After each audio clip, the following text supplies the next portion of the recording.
అందరికీ నమస్కారం. నేను మీ డాక్టర్ శ్రీనివాస్ని, ఫిజియోథెరపిస్ట్ని మరియు మెటబాలిక్ హెల్త్ ఫిజియోథెరపిస్ట్ని.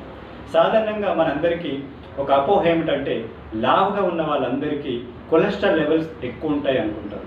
కొలెస్ట్రాల్ లెవెల్స్ అంటే మనకు బయట కనిపించే ఫ్యాట్లో కొలెస్ట్రాల్ కాదండి, మనకు బ్లడ్లో ఉండే కొలెస్ట్రాల్ లెవెల్స్. అవి ఏమిటంటే హెచ్డిఎల్ మరియు ఎల్డిఎల్. సాధారణంగా మనకు హెచ్డిఎల్ లెవెల్స్ ఎక్కువ ఉండాలి, ఎల్డిఎల్ అనేది చాలా తక్కువగా ఉండాలి.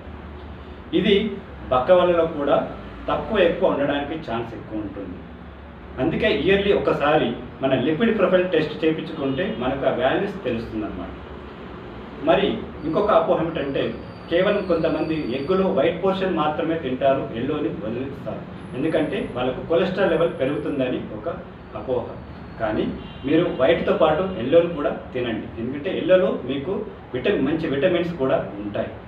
సో మీరు ఎగ్గును తిన్నప్పుడు పూర్తిగా తినండి, ఎల్లోని వదిలేయకండి. మరొక మంచి ఇంట్రెస్ట్ వీడియోతో మీ ముందుకు వస్తాను. అప్పటి వరకు నమస్కారం.